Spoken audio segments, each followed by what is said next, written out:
human colony on Proxima B was under attack again. The settlers ran for shelter as alarms blared throughout the small outpost. Zara watched from her hidden position among the rocky formations that surrounded the human settlement. She was not like the other Krell warriors. Her scaled skin shimmered with iridescent blues and purples in the dim light of the alien sun. The human female caught her attention immediately. Zara observed how she helped others reach safety before seeking shelter herself. This was unusual behavior to Zara. In Krell society, the strong survived by putting themselves first.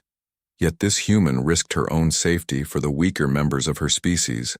Susan Miller was the last person to enter the underground bunker. She counted heads, making sure everyone from her section was accounted for. The colony had been established only 3 years ago, and the attacks from the native predators had increased in recent months. These creatures were not intelligent, but dangerous, nonetheless with razor-sharp claws and heightened senses. What the humans did not know was that another species watched them. The Krell had been observing the human settlement since their arrival. Zara was part of the scout team assigned to study. These strange newcomers, most Krell saw the humans as potential threats to be eliminated. Zara saw something else. She saw courage and compassion, qualities her own warrior race had forgotten in their quest for galactic dominance. The bunker was cramped and dimly lit. Susan moved among the frightened colonists, offering words of comfort. Her friend Lily passed out emergency rations while their security chief Beth checked the weapons cache. They had learned to be prepared for these attacks, but each one took a toll on morale outside. Zara maintained her surveillance. She had been watching this particular human for several lunar cycles now. There was something about Susan that fascinated her. Perhaps it was the way she led without force, or how she seemed to gain strength from helping others. These were foreign concepts to the Krell, who valued power above all else. Zara remembered her training at the Warrior Academy, where weakness was punished and compassion was seen as a fatal flaw. She had excelled in combat training, becoming one of the most skilled fighters in her unit. But she had always felt different, questioning in secret the harsh ways of her people. The attack lasted for several hours. The native predators eventually lost interest and moved away from the settlement. When the all-clear signal sounded, the humans emerged cautiously from their shelter. Susan was among the first to exit. She immediately began organizing repair teams to fix the damage caused by the attack. Zara followed her movements with interest, noting how the other humans responded to Susan without question or hesitation. It was not fear that motivated their obedience, but something Zara could not quite understand. Yet she wanted to, as darkness fell on the colony. Susan walked the perimeter, checking the defensive systems. Her movements were careful but confident. Zara admired her vigilance. This would be the perfect time to gather more information about the humans. She moved closer, using the shadows as cover. A sudden movement caught Zara's attention. A large predator had bypassed the perimeter sensors and was stalking Susan from behind. Without thinking, Zara leapt from her hiding place. Her powerful legs carried her across the distance. In seconds, she tackled the creature just as it prepared to pounce. The impact sent both Zara and the predator tumbling across the rocky ground. Susan spun around at the sound of the struggle. Her eyes widened at the sight of an alien warrior wrestling with the predator. She had never seen anything like this being before. The alien was clearly female, but taller and stronger than any human. Her scaled skin reflected the moonlight as she fought with impressive skill. The predator was no match for Zara. She dispatched it quickly with practiced efficiency. Then she stood facing the human female. Both were frozen in shock at this unexpected encounter.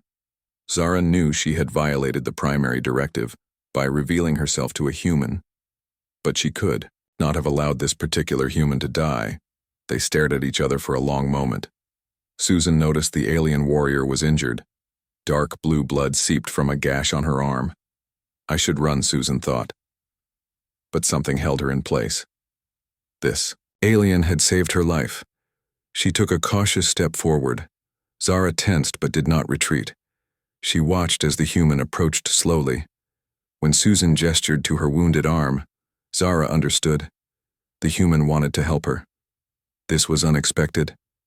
Susan led, Zara to a small storage shed away from the main settlement. She found a first aid kit and motioned for the alien to sit.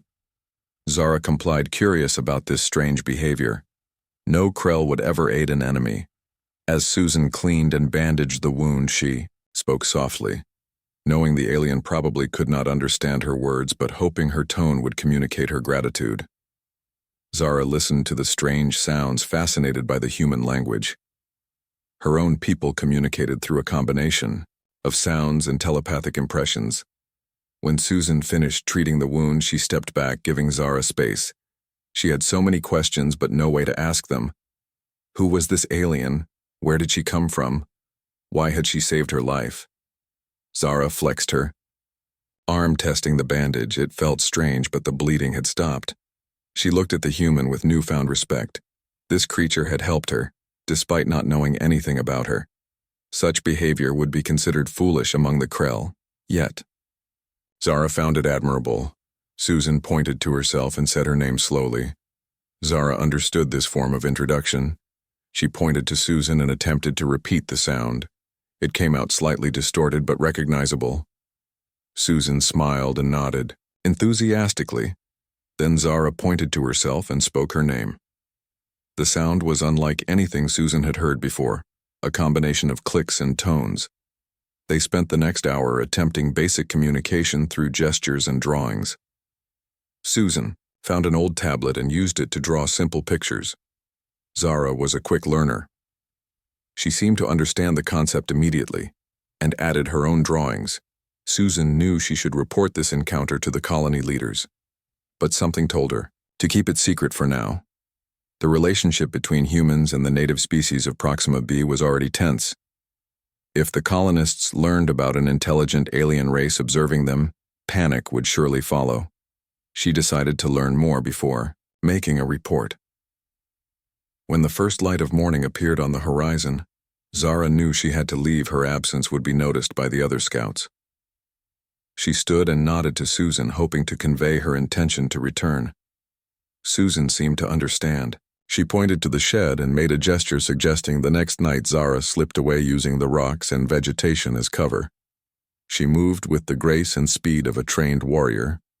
Soon she was back at the Krell observation post. Her commander, Drax, was waiting. "Where have you been?" He projected into her mind, his thoughts tinged with suspicion, tracking predator movements around the human settlement. Zara replied, careful to shield her thoughts about Susan. Drax studied her for a moment. "Did you engage with any humans?" "No, Commander." Zara lied, knowing that discovery would mean death for both her and Susan. "See that it stays that way," Drax commanded. "The High Council will soon decide the fate of these intruders.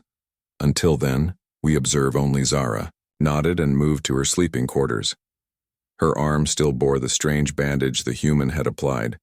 She removed it carefully and hid it among her personal items. Tomorrow night she would return to the shed. She would learn more about these humans, especially the one called Susan. There was much to understand about these strange beings who valued cooperation over strength. Their ways were different, but perhaps there was wisdom in them that the Krell had forgotten as she closed her eyes to rest. Zara could not forget the look on Susan's face when she had saved her from the predator. It was not just fear or surprise, but something else. Something that made Zara feel connected to the human in a way she could not explain. This feeling was dangerous among her people, but for the first time in her life, Zara was willing to risk everything to explore it. The storm arrived with unexpected force. Thunder rolled across the plains and lightning illuminated the night sky. Inside the storage shed, Susan and Zara continued their exchange of knowledge, unaware of the watchers outside. Susan had brought charts showing the human home system. The alien studied them with great interest, pointing to various stars and making sounds that Susan assumed were the Krell names for those systems. Their communication had evolved beyond simple drawings. They now used a combination of basic words, gestures, and pictures to convey complex ideas. Susan had learned that the Krell were not just observers. They were advanced scouts for a much larger force. The revelation had troubled her deeply, but she kept meeting. Zara, hoping to find a peaceful solution outside, Maya huddled behind a rock formation. trying to stay dry as the rain intensified. She had a clear view of the storage shed through her night vision goggles. The storm interfered with her communications, device preventing her from contacting Beth. She had seen Susan enter the shed but was shocked when the alien followed. Shortly after, Maya could hardly believe what she was seeing, an actual alien life form on Proxima b. The security implications were enormous. On the opposite side of the shed crawl, the Krell scout maintained his surveillance. His camouflage systems rendered him nearly invisible even to thermal sensors. He recorded the meeting, planning to present the evidence to Commander. Zara's treasonous behavior would not go unpunished. The Krell did not tolerate those who betrayed their own kind. Inside, Zara sensed something was wrong. Her warrior training had made her highly attuned to potential threats. She paused in her conversation with Susan and tilted her head, listening intently. "What is it?" Susan asked, recognizing the change in her friend's demeanor. Zara made a gesture indicating they might not be alone. She moved to the door, her movements silent and fluid. Susan watched with admiration, still amazed by the alien's physical capabilities. Outside, Maya saw the door begin to open. She pressed herself closer to the ground, hoping her dark clothing would blend with the shadows. The rain had soaked her to the skin, but she remained focused on her mission to learn what Susan was hiding. Zara scanned the darkness, her enhanced vision cutting through the rain. She spotted a slight movement near the rock formation, too small to be a Krell warrior, but definitely not a natural movement. Suddenly, lightning struck nearby, illuminating the landscape for a brief second. In that flash, Zara saw the human observer. The female was watching them with some kind of vision enhancement device. Zara retreated inside quickly. She grabbed the tablet and drew a human figure hiding outside. Susan understood immediately. They had been discovered. She felt panic rising but forced herself to remain calm. "We need to leave now," she whispered. Knowing Zara would understand the urgency, if not the exact words, Zara nodded. She pointed to herself, then to the door, indicating she would go first and create a diversion. Susan shook her head vigorously. She would not let her friend risk herself. They would face this together.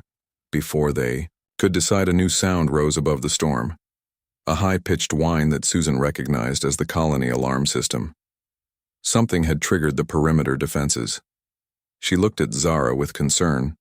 The alien warrior seemed to understand what was happening. She drew several Krell figures on the tablet, then made a motion like an explosion. Susan felt her blood run cold.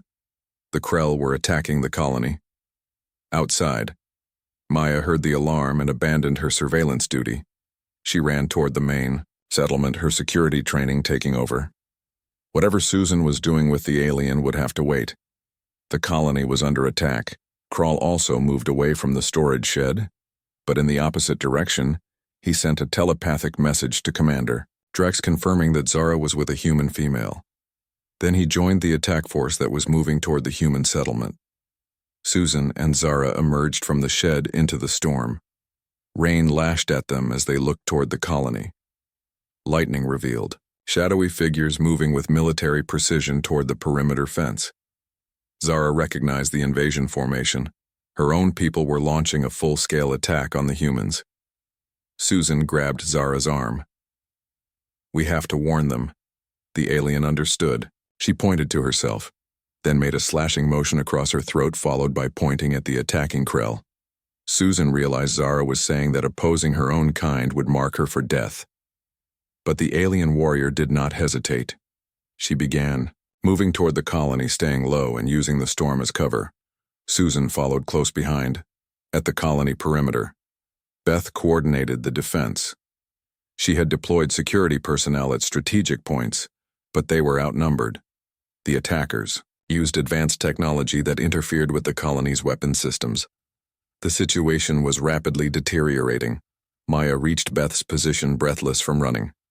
"Commander, you need to know Susan Miller has been meeting with an alien." "What?" Beth had no time to process this information as energy blasts struck nearby structures. "Aliens are attacking us now. We can discuss Susan later." "No," Maya insisted. "These might be the same kind. The one with Susan looked different, though she seemed to Be cooperating with Susan. Beth filed this information away, focusing on the immediate threat. Get to your station and help with evacuation inside the colony. Panic spread as settlers realized this was not a predator attack, but something far more dangerous. Lily helped organize civilians, directing them toward the emergency bunkers. Their drills had prepared them for natural disasters and predator incursions, but not for an organized assault by an intelligent species. Susan and Zara reached the perimeter fence just as a section collapsed under Krell fire. The alien grabbed Susan, pulling her behind a concrete barrier, as energy blasts scorched the ground where they had been standing. Susan looked at her friend with determination. What can we do? How do we stop them? Zara considered for a moment. Then she removed her combat vest, revealing a communication device embedded in the material. She manipulated several controls, and the device began to emit a pulsing blue light. She pointed to herself, then to the device, then made a talking gesture. Susan understood Zara was going to try communicating with the Krell forces, but would they listen? The alien warrior had already broken their protocols by befriending a human. Zara activated the emergency command channel, a frequency reserved for high-ranking officers. She broadcast a message in Krell language, requesting immediate cessation of hostilities. Her voice carried authority despite her junior rank. The attack paused momentarily as the Krell warriors received the unexpected transmission. Commander Drax responded with fury. Who dares interfere with this operation? Zara identified herself. Scout Zara, requesting parley with command. This assault is unnecessary. The humans pose no threat, traitor. Drax's telepathic message burned in Zara's mind. You have been compromised by contact with the enemy. Your judgment is no longer trusted. Zara stood, revealing her position to both humans and Krell. She projected her thoughts with all her strength. These humans seek peaceful coexistence. They have knowledge and perspectives valuable to the Krell Empire. I have studied them closely. Their elimination would be a waste of potential resources. Her argument was calculated to appeal to the practical nature of Krell leadership. Resources were always valued in the Empire. Even potential enemies could be useful if properly managed. Beth watched in astonishment as the alien stood exposed in the middle of the battlefield. The attacking forces had paused their advance. She saw Susan emerge from cover to stand beside the alien. The two of them faced the attackers together. Susan spoke loudly, hoping her voice would carry to both sides. We don't want to fight. We came to Proxima B to build a new home, not to wage war. There must be a way we can share this world. Drax emerged from the Krell formation. His imposing figure towered over the other warriors. His armor gleamed despite the rain and darkness. You speak of peace, human, but your kind has always brought war to new worlds. We have studied your history. You destroy what you cannot control. Susan took a step forward. I don't deny our past mistakes, but we can learn. We can change. This colony was established with peaceful principles. We want to build, not destroy. Zara moved to stand between Susan and Drax, her loyalty now clearly with the humans. The commander raised his weapon, aiming at Zara. You choose them over your own kind. He projected his thoughts filled with disgust. Zara stood tall. I choose peace over unnecessary conflict. The Krell Empire has conquered enough worlds, Commander. We can learn from these humans. Their cooperative approach has advantages. Our hierarchical system lacks. Drax laughed, a harsh sound. Rarely heard from Krell. You have been thoroughly corrupted by this human. He shifted his aim toward Susan. The next few moments seemed to happen in slow motion. Drax fired his energy weapon, the blast heading directly toward Susan. Without hesitation, Zara leapt in front of her friend. The energy bolt struck her squarely in the chest, sending her crashing to the ground. Susan screamed, rushing to Zara's side.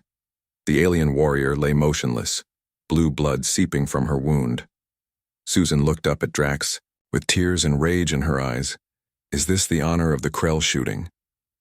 Someone who seeks peace. Her words carried across the battlefield, reaching not just Drax, but all the Krell warriors present. Many had served with Zara. They knew her as a skilled and honorable fighter. Her willingness to sacrifice herself for a human gave them pause. Susan spent the day distracted by thoughts of the alien warrior. The encounter replayed in her mind as she went about her duties at the colony. She had always believed that other intelligent life existed in the universe. But to come face to face with an alien was beyond anything she had imagined. And this alien had saved her life. Her friend Lily noticed her distraction during their shift at the hydroponics farm. "Are you okay? You seem somewhere else today." "Just tired from the attack last night," Susan replied, not ready to share her secret. She changed the subject quickly. "How are the new seedlings doing?" Lily explained the progress of their latest crop. But Susan was only half listening.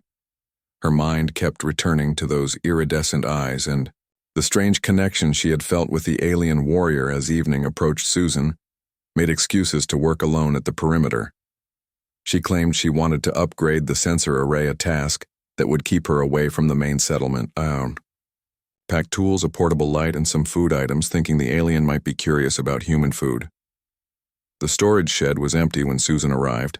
She set up her equipment to maintain her cover story in case anyone checked on her.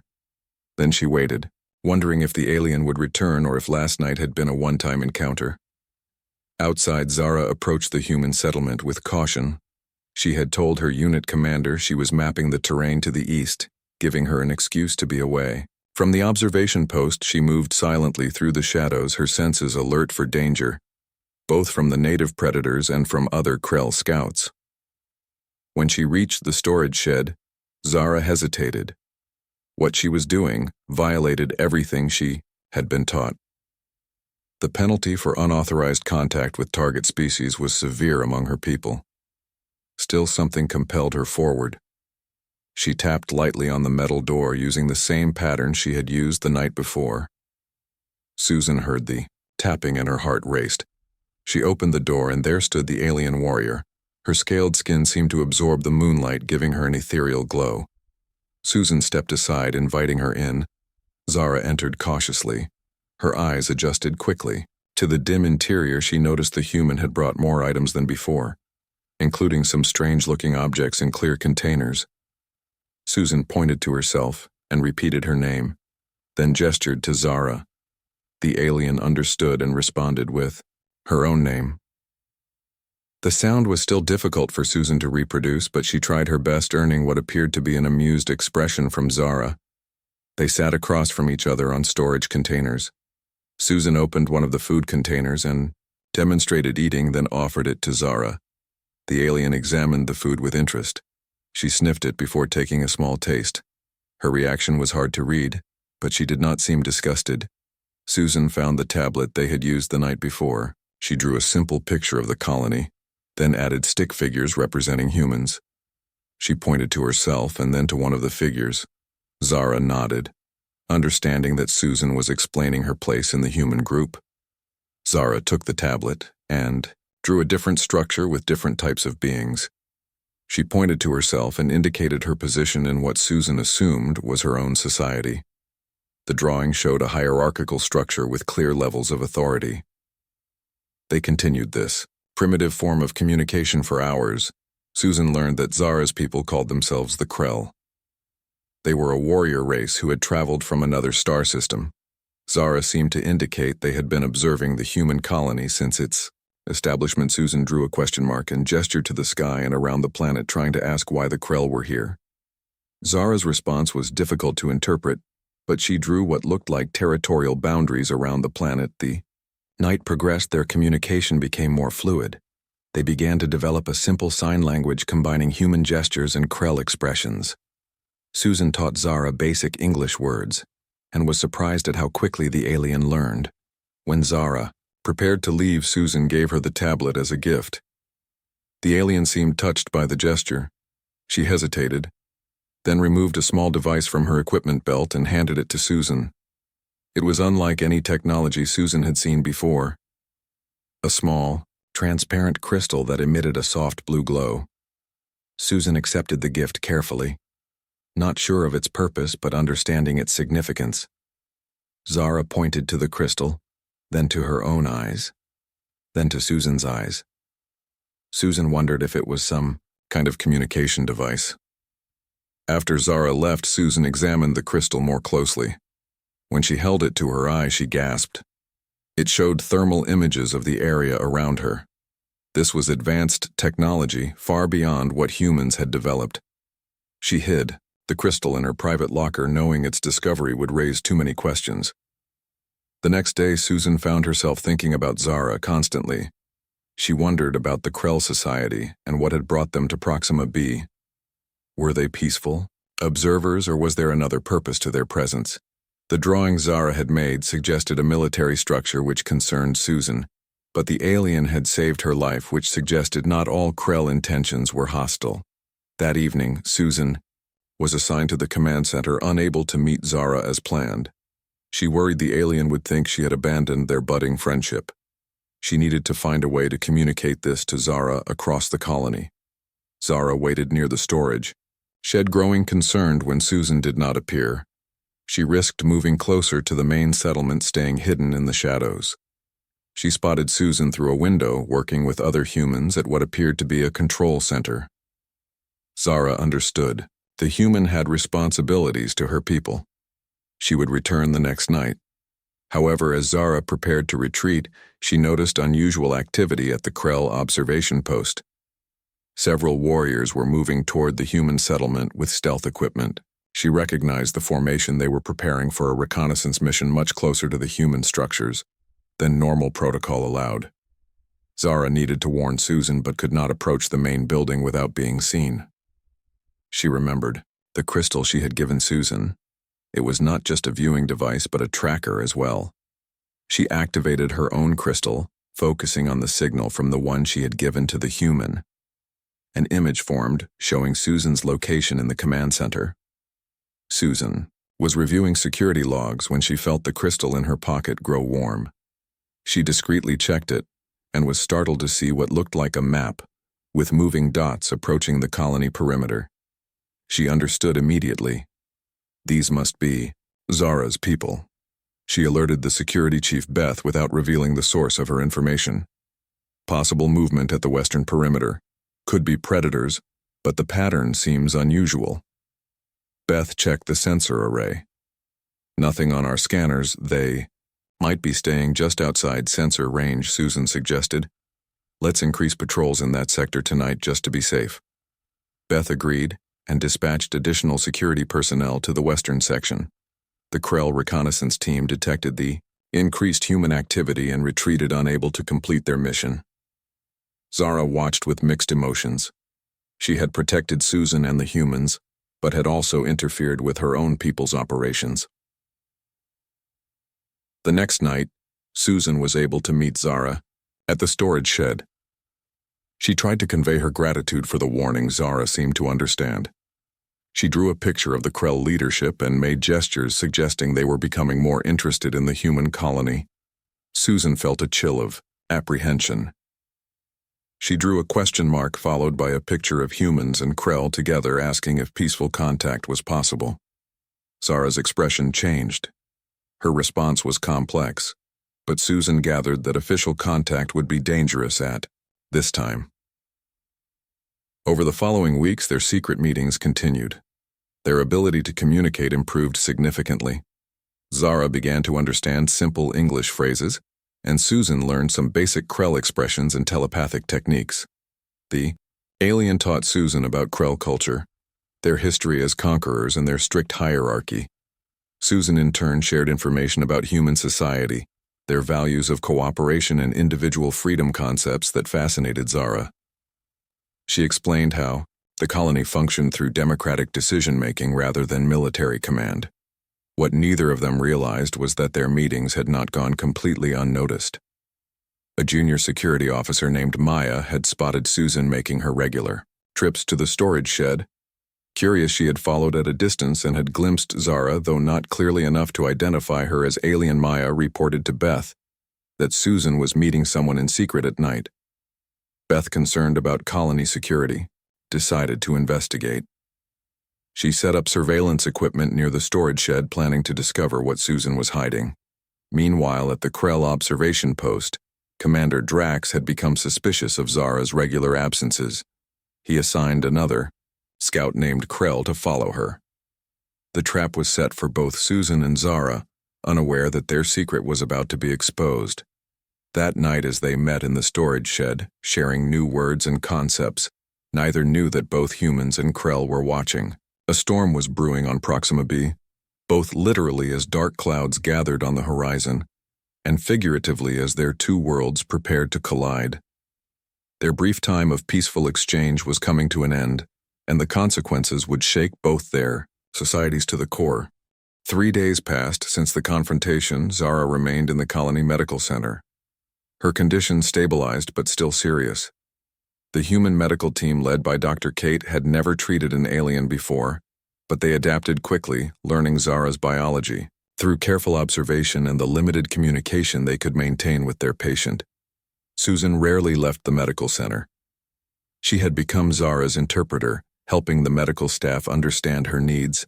The colony leadership had called an emergency council meeting to discuss the implications of first contact with the Krell.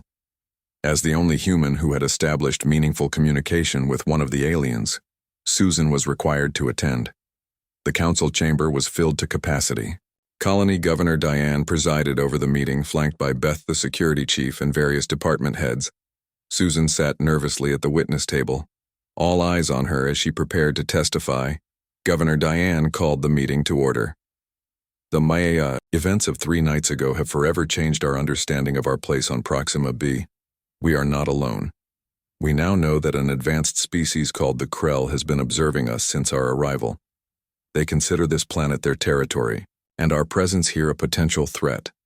Susan Miller has first-hand knowledge of these aliens and has formed a relationship with one of them. We need to understand everything she can tell us about the Krell, their intentions and capabilities. Susan stood and addressed the council. I first encountered Zara when she saved me from a predator attack. She risked her own safety to protect me, despite her orders to observe only. Over the past weeks, we developed a method of communication through drawings, gestures, and eventually some shared vocabulary. I learned that the Krell are a warrior species with a strict hierarchical society. They value strength and conquest, but some like Zara question these priorities. How significant is their technological advantage, Beth asked. Substantial. Susan replied, their weapons energy-based, their ships capable of interstellar travel, their communication includes telepathy among their own kind. They have been watching us without detection since our arrival. This information sent murmurs through the chamber. The colonists had always believed they were alone on Proxima b aside from the native wildlife. The revelation that advanced aliens had been studying them was disturbing. Governor Diane raised the critical question. What are their intentions toward us? Susan hesitated, choosing her words carefully. From what I understand, most Krell see us as potential threats to be eliminated. Their standard protocol with intelligent species is to assess, then either conquer or remove. Those like Zara who see value in peaceful coexistence are rare, but she risked everything to warn us and then to stop the attack. Her actions have caused some Krell warriors to question their leadership, and now that their commander has withdrawn, Kate asked what happens next. Susan shook her head. I don't know. Zara believes the Krell commander will consult with their High Council. He will likely request reinforcements. They see her actions as treason. The room fell silent as the implications sank in. They faced an advanced hostile species with superior technology and military capability. Their options seemed limited. Beth spoke up. We should prepare for evacuation. The emergency shuttles can transport all colonists to orbit. We can send distress signals to Earth. Governor Diane considered this. Our colony represents years of work and Earth's hope for expansion. We cannot abandon it without exploring all options. She turned to Susan. Do you believe Zara could help negotiate with her people? Susan thought of her friend lying wounded in the medical center. Zara sacrificed herself to protect me, to protect all of us. If she recovers, she might be able to communicate with those Krell who are questioning their mission. But her standing with her people is compromised. She is considered a traitor. The council debated various options. None seemed promising. Evacuation would mean abandoning their homes and years of work. Staying meant facing a technologically superior enemy. Negotiation depended on the recovery of an alien who might no longer have influence with her kind. As the council meeting continued, Susan's mind drifted to Zara. The alien warrior had shown extraordinary courage standing against her own people.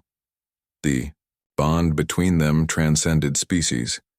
It was built on mutual respect and a shared vision of peaceful coexistence. Susan realized that whatever the council decided, her own path was clear. She would stand by Zara.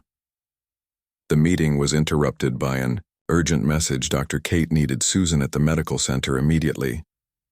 Something had changed with Zara's condition. Susan rushed from the council chamber, her heart racing with fear for her friend. At the medical center, Susan found Kate monitoring Zara's vital signs. The alien was conscious, her iridescent eyes focusing on Susan as she entered. The sight filled Susan with relief. "She's trying to communicate," Kate explained. "But we don't understand." Susan approached the bed. Zara reached for the tablet they had used for communication. Susan placed it in her hands. The alien's movements were weak but determined. She drew a series of symbols Susan had never seen before, followed by a rough sketch of what appeared to be a ship. "More Krell coming," Susan interpreted her face. Paling, Zara nodded, confirming her fears.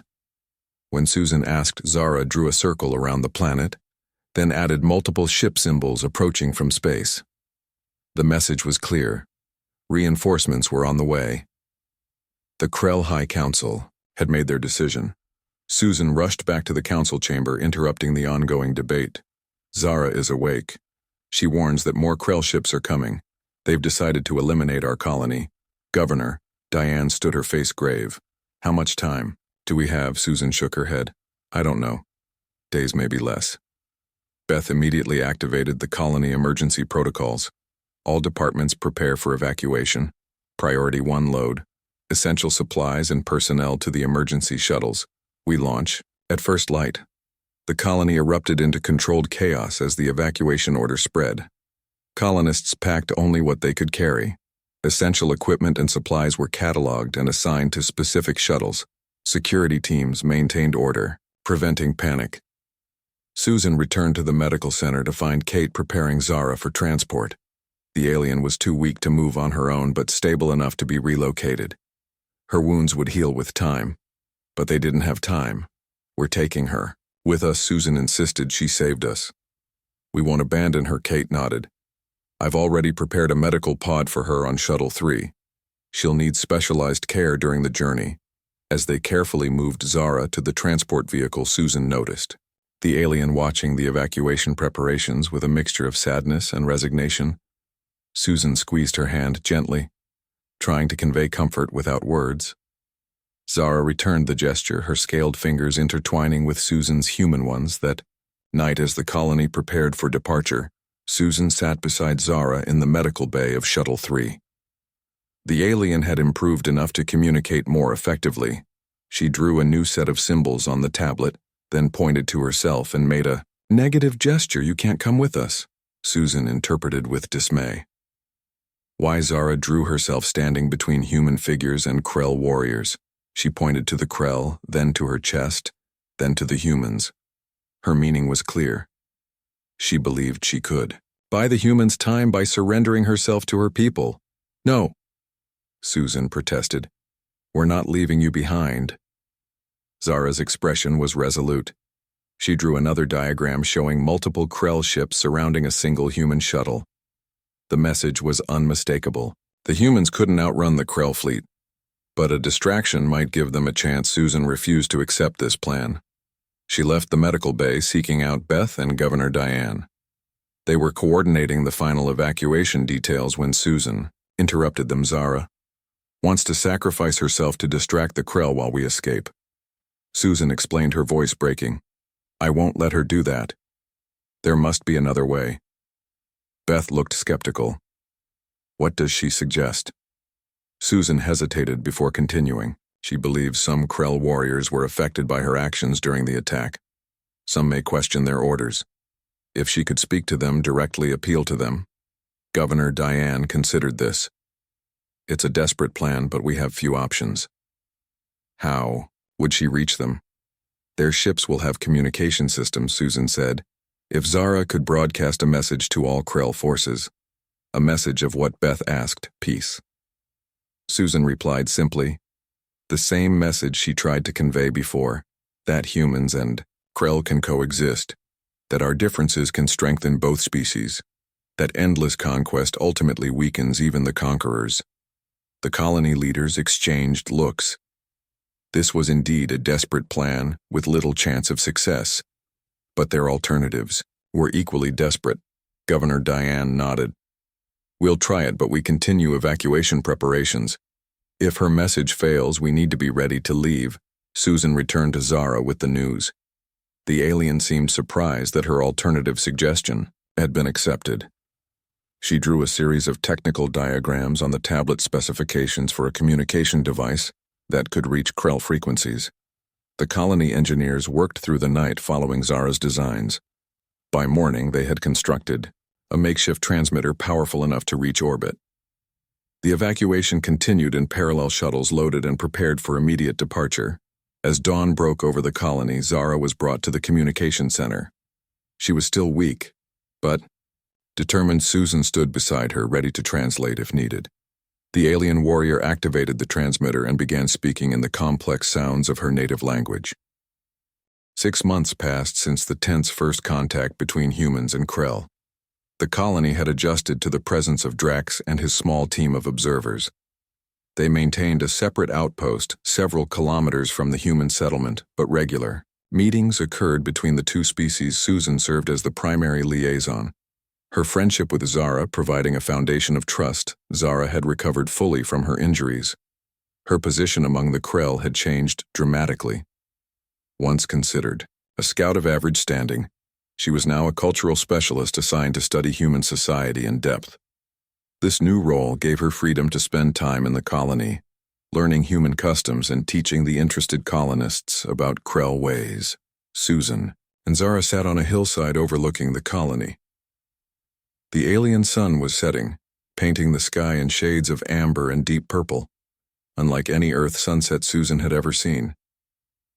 They had developed a comfortable routine meeting each evening to share the day's events and continue their cultural exchange. Your language improves, Susan noted as they conversed partly in English and partly in the simplified Krell language they had developed together.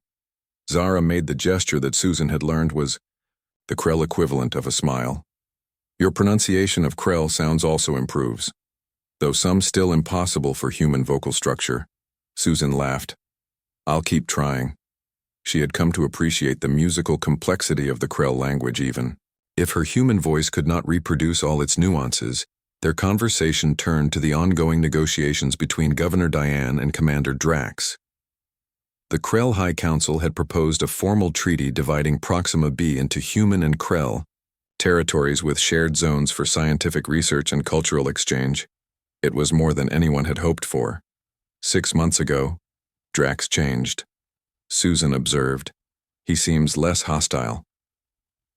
Now Zara nodded thoughtfully. He observes humans create without conquest, build without destruction. This challenges Krell assumptions. Some warriors still resist new ideas, but many, especially younger ones, question old ways. This transformation had not come easily. Drax had initially been rigid and suspicious, but as he witnessed the human colony function through cooperation rather than strict hierarchy, his perspective had slowly shifted. He was particularly impressed by how the colonists handled crises working together, without fear of punishment for failure, a stark contrast to Krell military structure. Back in the colony, preparations were underway for the first official cultural exchange event. Maya, who had once spied on Susan and Zara, now led the organization committee. The young security officer had become fascinated by Krell culture and was learning their language with Zara's help. Lily approached them as they returned from their hillside conversation. Governor wants to see you both. Something about the treaty ceremony. They found Governor Diane in her office reviewing documents with Beth and Dr. Kate. The mood was serious but not tense. We've received new communication from the Krell High Council. Diane explained. They want to add a symbolic element to the treaty ceremony, a formal bond between our species. What kind of bond? Susan asked. Diane looked at Zara. The council proposes a life bond between a human and a Krell to symbolize the permanent connection between our species. They specifically named you two, Susan and Zara. Exchanged, surprised glances. A life bond in Krell culture was similar to a formal alliance, deeper than friendship but different from human marriage. It represented a permanent connection and mutual responsibility. Why us? Zara asked. Your relationship already demonstrates what the treaty hopes to achieve, Diane explained. Two individuals from different worlds finding common ground and protecting each other. You've become symbols to both humans and Krell. Susan considered this. The friendship between her and Zara had indeed grown into something profound, a connection that transcended their biological differences. They had risked everything for each other. What was being proposed would formalize what already existed in their hearts. If we agree, what would it involve? Susan asked. Zara explained. The ceremony joins two life forces through ritual and shared purpose. In ancient times, it created telepathic connection between bonded warriors. They would sense each other's emotions, thoughts, over distance. This aspect, likely not possible between different species, but symbolic meaning remains. The ritual would take place at the treaty signing with representatives from both species in attendance. It would precede the formal document signing, marking the spiritual union before the political one. Susan and Zara requested time to consider the proposal.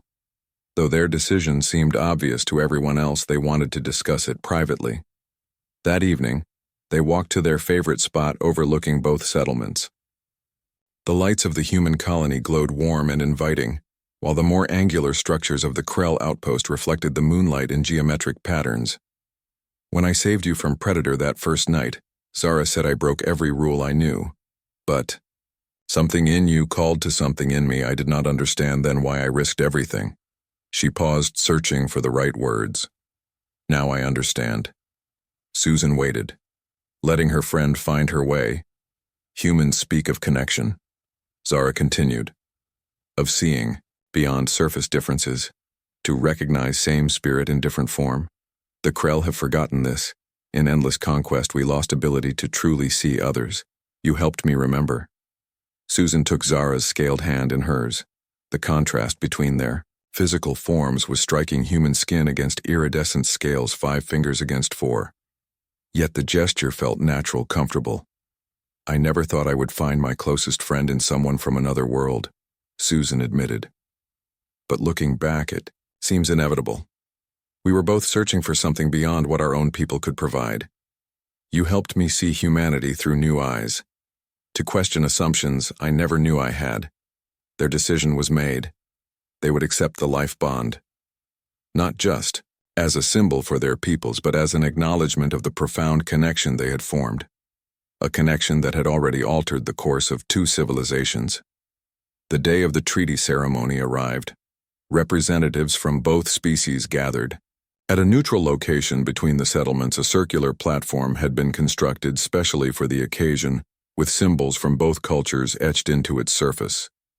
The Krell delegation arrived, first led by Commander Drax and several members of the High Council who had traveled from their orbiting ship for this historic event. The human delegation followed Governor Diane leading the Colony Council and selected representatives. Susan and Zara stood at the center of the circle. Their formal attire reflected a blend of both cultures. Susan wore a traditional human diplomatic uniform, modified with elements of Krell design. Zara wore the ceremonial armor of her people, adorned with symbols representing human values of cooperation and peace. The ceremony began with ritual words spoken in both languages. Drax, representing the Krell authority, recited ancient phrases that had not been used in generations. Governor Diane responded with words crafted for this unique occasion, speaking of new beginnings and shared futures. Susan and Zara faced each other.